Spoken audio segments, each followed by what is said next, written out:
La pandemia nos dejó muchísimas cosas, entre ellas una nueva modalidad de trabajar, que es el teletrabajo. Tanto así que, bueno, muchos países han adoptado en su normativa la posibilidad de acoger en sus territorios a teletrabajadores con carácter internacional, como le llamamos. Y Alejandro, sinceramente, si yo fuera un ciudadano extranjero que estuviera teletrabajando, por ejemplo, en Latinoamérica, si tuviera que elegir un país donde trasladarme y desde el cual trabajar, ese sería España.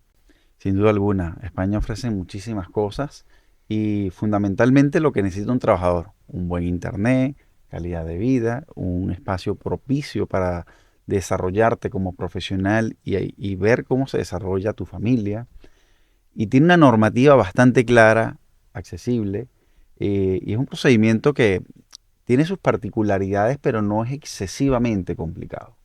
Bueno, la autorización de residencia como teletrabajador internacional está incorporada en nuestra normativa desde el año 2023 y desde ese momento hemos traído probablemente a miles de teletrabajadores, personas extranjeras que eligen nuestro país para, bueno, pues eso, teletrabajar desde España en sus trabajos en sus países de origen. Y efectivamente, el procedimiento no es excesivamente complicado, hay que Tiene controlar tiene sus particularidades. particularidades, pero ofrece una ventaja importantísima en cuanto al proceso y a la tipología de la autorización de residencia que vamos a conseguir a través de esta autorización de la ley 13/2014.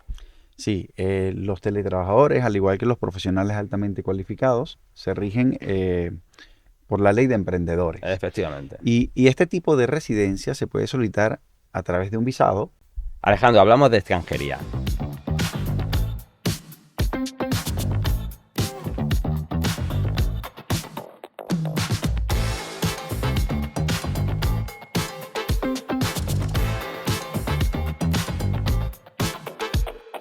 Y es que la ley 14/2013 es la que establece esta posibilidad de que los extranjeros que están teletrabajando puedan hacer eso desde España.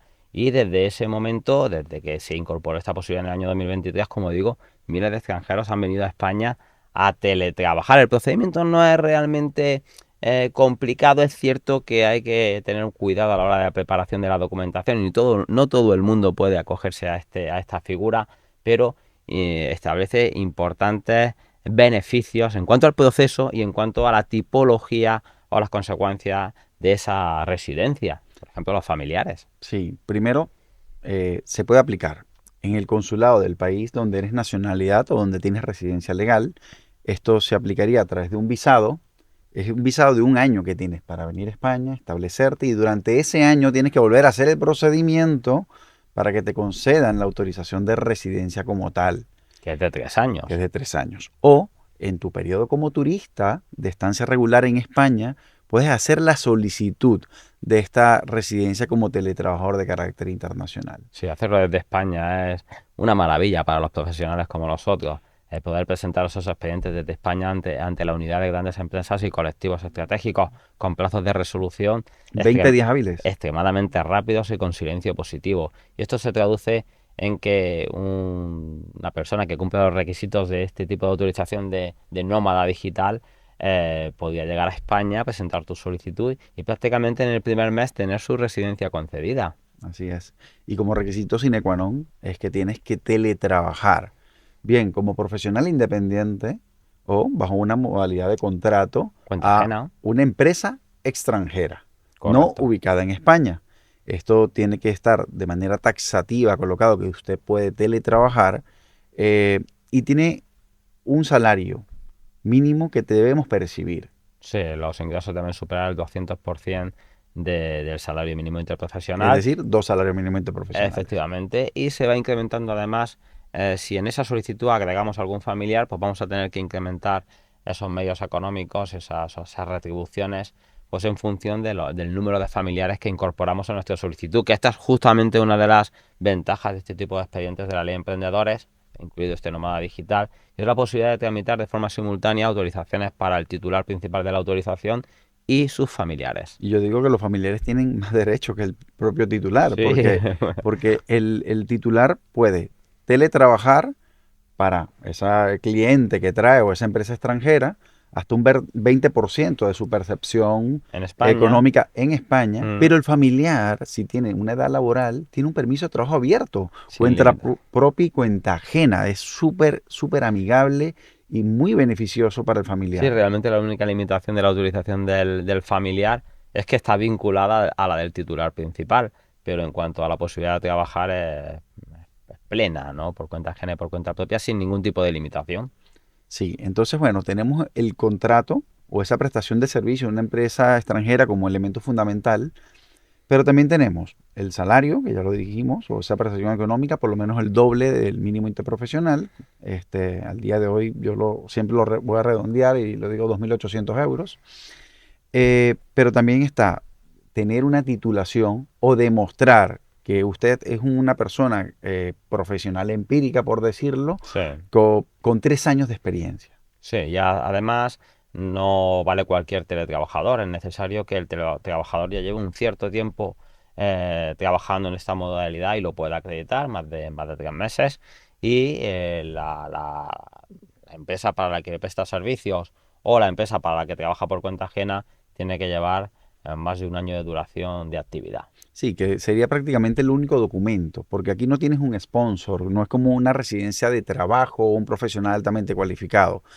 Tú demuestras que esta empresa a la que tú le prestas servicio tiene más de un año de constituida, Ujú, pero no es tu sponsor, ¿ok? ujú. Y aquí puede haber una dificultad porque no todos pueden lograr ese documento que pruebe esta acción Esa relación, sí. y tiene que estar apostillado y traducido al castellano Sí, este todos los documento. documentos en este tipo de procedimientos de extranjería, ya sabéis que todos los procedimientos, en todos los documentos, cuando los presentamos ante las autoridades españolas y son documentos oficiales extranjeros, tienen que ir debidamente en vigor, naturalmente, debidamente traducidos por traductor oficial y debidamente legalizados y en su caso apostillados. Esto es sumamente importante porque al final es un requisito de forma imprescindible para que tengamos éxito. Y además en estos procedimientos es muy importante que toda la documentación esté bien, ¿vale? Es decir, que esté correcta. Mira, es maravilloso porque puedes venir a seguir trabajando. O sea, el sueño de cualquier migrante. Te vienes de un punto A a un punto B con trabajo ya, generando recursos, con permiso para tu familia, que en principio aquí sería, aumenta el umbral para los hijos, sería el cónyuge o la pareja análoga a la conyugal. Los hijos menores de 21 años o mayores de 21 años que sean dependientes. Mm. Aquí entran los ascendientes, tanto tuyos como de tu Que pareja, vivan a cargo. que vivan a cargo. Aquí, independientemente de la edad, siempre hay que demostrar que están a Eh, cargo. Esta autorización del nómada digital es muy interesante. Por poner un ejemplo, eh, no sé, imaginaos un desarrollador de software que vive en cualquier país latinoamericano, que presta servicios de forma autónoma como freelance para una empresa norteamericana, también de software, y que tiene unos ingresos importantes que no tendría en su país, pero por como le paga una empresa americana, pues a lo mejor gana, no sé, 6, 7 mil, 8 mil dólares al mes. Pues esa persona, en vez de vivir a lo mejor en Perú, en Colombia, en Venezuela, se puede, bajo esas mismas circunstancias, se puede trasladar a España, seguir percibiendo en España esas cantidades de dinero y hacer lo mismo que ella hacía desde Perú, desde Venezuela, desde Colombia, hacerlo perfectamente desde España, prestando esos mismos servicios a esa empresa extranjera.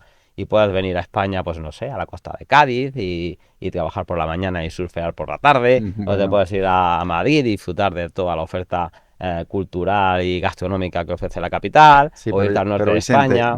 me estás vendiendo la moto muy bien. Sí, Pero porque hay es verdad. pero hay un punto, porque tú dices, pero ¿qué gana España con todo esto? Porque se roba un profesional, se trae una familia, la instala, No, y te vienes con tu familia, que esa es pero, otra, ¿eh? pero aquí hay un punto, Sí. cuando te tocan el bolsillo. ¿Y quién te lo toca? Pues la agencia tributaria, te lo toca la seguridad social española. ¿Cómo va esto? Bueno, cuando ese ciudadano extranjero finalmente tiene una resolución favorable de esta autorización, va a llegar a España y necesariamente va a tener que empezar a cotizar en España. Si es un autónomo, a través de su inscripción en el régimen del RETA, de Trabajadores autónomos. trabajadores autónomos, y si es a través de una actividad por cuenta ajena, pues a través de una inscripción como trabajador de esa empresa que no está afincada en España, pero que se registra como empresa extranjera en España. Pero ahí Hay viene que, un poco rollo el hay que tema. cotizar en España y naturalmente te conviertes en residente legal y en residente fiscal. Es decir, hay que tributar en España. Hay que tributar en España porque pues bueno, tienes que aportar también con tus impuestos al sostenimiento de nuestro estado de bienestar. Y también aquí hay dos regímenes. Está el régimen de lo que se lleva por la ley Beckham Ujú. y el régimen donde estamos todos los que vivimos aquí, todos los mortales, donde pagamos nuestros impuestos. Entonces, esto lleva como una connotación, digamos, una doble aportación. Una aportación a la seguridad social española y uno a la agencia tributaria a través de tus impuestos. Efectivamente. Y bueno, y ahí está la ganancia, ¿no? de este país. Efectivamente, como no puede ser de otra forma, indudablemente. Es cierto que algunos extranjeros que trabajan en un régimen fiscal que igual es más favorable en otros países que en España, pero a cambio España ofrece pues eso, una seguridad, un acceso a una sanidad muy completa, a educación para tus hijos, etcétera, etcétera, que es muy valorada por muchos de estos teletrabajadores. Y algo muy importante, Vicente, esta residencia inicial es de 3 años. Y la gran mayoría de los migrantes a España son ciudadanos hispanoamericanos. Y ya Ujú. sabemos que con 2 años de residencia legal y continua puedes solicitar la nacionalidad española y esta residencia no es ajena a ello. Esta residencia computa para la nacionalidad española. Sí. Es decir, es poco probable, como estamos viendo los tiempos de resolución hoy en día de los trámites de nacionalidad, que esta persona tenga que hacer una renovación. Porque a lo mejor ese trámite inicial le va a alcanzar para poder ser residente por 3 años, al segundo año pedir la nacionalidad española, incluso hasta hacer la jura, porque la jura es de las cosas que puede hacer con el carnet vencido. Sí, sí, es bastante factible que se den estas circunstancias en las que conseguimos regularizar a un nómada digital, a su familia, y en menos tiempo del que tenga que hacer la primera renovación, hayamos conseguido convertirlo en ciudadano español, si él lo desea, porque esto tampoco es obligatorio, ¿no? Pero es muy interesante para muchas personas acceder a esta ciudadanía. En algunos casos, en los casos en los que sea necesario un tiempo mayor de residencia para acceder a la nacionalidad, pues no se puede hacer ahí, no se puede hacer esto, pero en muchos casos lo hacemos y además es común, es común. Sí, es importante que sepan que los nómadas digitales o teletrabajadores con carácter internacional, todos estos procedimientos se ventilan por la unidad de grandes empresas que tiene su propia oficina de extranjería, como digo yo, y es un procedimiento bastante expedito. En solo 20 días hábiles debe obtener una resolución, porque si no puede solicitar el silencio, que en este caso es favorable. Pero hay un punto, Vicente, que, que puede ser desconocido por las personas al día de hoy.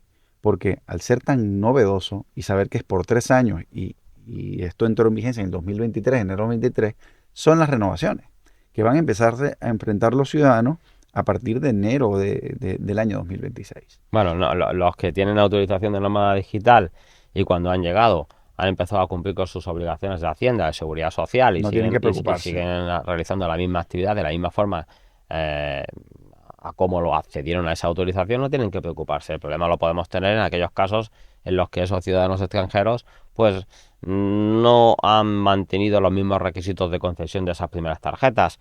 No suele haber casos así. Lo más normal es que estas personas siguen desarrollando su actividad en España como originariamente, o de la misma forma como iniciaron su vida en España, y las renovaciones deben hacerse de forma natural y sin apenas inconvenientes. Habrá casos un poco más complicados, pero lo habitual Sí, es que podamos Yo, sacarlos. yo creo que aquí lo fundamental va a ser el informe de vida laboral, va a ser la Claro, declaración de los trimestres y anualidades de tanto de IVA o de renta, aunque el IVA quizás sea cero porque le estás efectivamente. trabajando en una empresa extranjera.